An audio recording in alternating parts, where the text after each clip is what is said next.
پاکستانی سائنسدانوں نے بھنڈی سے کپڑا تیار کیا ہے۔ یہ ماحول دوست فیبرک سوت کے ساتھ شامل کر کے معیاری فیبرک بنانے کے کام آ سکتا ہے۔ University of engineering and technology Faisal آباد کے ٹیکسٹائل انجینئرنگ ڈپارٹمنٹ کے چیئرمین ڈاکٹر محسن نے اپنی ٹیم کے ساتھ اوکرا یا بھنڈی کے ضائع شدہ مواد سے فیبرک تیار کیا ہے، جسے کاٹن کے ساتھ شامل کر کے معیاری فیبرک تیار کیا جا سکتا ہے جو ماحول دوست بھی ہے۔ پاکستانی تعلیمی اداروں میں اگرچہ سائنسی تحقیق کے لیے سہولیات اور وسائل انتہائی کم ہیں، تاہم اس کے باوجود آئے روز ملکی جامعات سے بین الاقوامی سطح کی تحقیقات سامنے آتی رہتی ہیں۔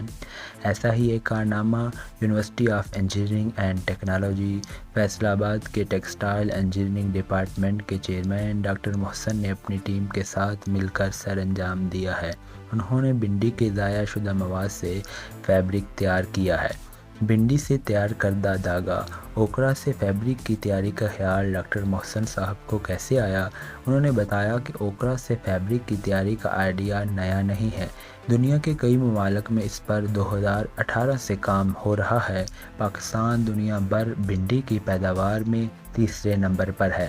ملک میں تقریباً 45,000 ایکڑ رقبے پر بھنڈی کاشت کی جاتی ہے، جس سے سالانہ 180 ملین کلوگرام بھنڈی پیدا ہوتی ہے، مگر اس کے تنوں سے پیدا ہونے والا 335 ملین کلوگرام فاضل مواد جلا دیا جاتا ہے، جس سے آلودگی پیدا ہوتی ہے۔ ڈاکٹر محسن بتاتے ہیں کہ ان کی ٹیم کا آئیڈیا یہ تھا کہ اتنی بڑی مقدار میں ضائع ہو جانے والے مواد کو استعمال میں لایا جائے تاکہ بڑھتی ہوئی آلودگی اور ماحولیاتی تبدیلیوں پر قابو پایا جا سکے۔ یہ امر قابل ذکر ہے کہ اوکرا اسٹیم کے فاضل مواد میں تقریباً 67.5% سیلولوز ہوتا ہے، جس سے بہت سی کارآمد اشیاء تیار کی جا سکتی ہیں۔ ایک اندازے کے مطابق اوکرا اسٹیم کا جو فاضل مواد سالانہ جلایا جا رہا ہے، اس سے فیبرک تیار کر کے پاکستان تقریباً 55 کروڑ روپے کا زر مبادلہ کما سکتا ہے۔ اوکرا فائبر کی تیاری کا عمل کیا ہے؟ ڈاکٹر محسن نے بتایا کہ اوکرا سے فائبر کی تیاری کا عمل کاٹن کی تیاری سے نسبتاً سستا ہے، مگر ابتدا میں ہمیں بہت سی تکنیکی دشواریوں کا سامنا تھا، جن میں سوت کی تیاری، اس سے کپڑا بنانا اور پھر رنگنے کا عمل شامل تھے۔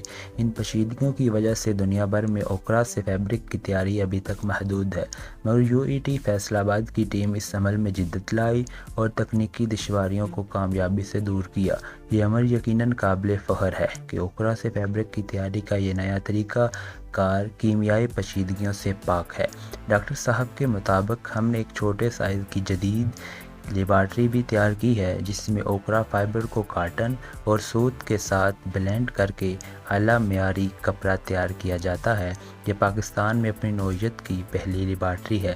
نئے تیار شدہ کپڑے کی رنگائی کا عمل بھی UET ٹیکسٹائل ڈپارٹمنٹ میں کیا جاتا ہے، جس سے یہ پورا عمل انتہائی آسان ہو گیا ہے۔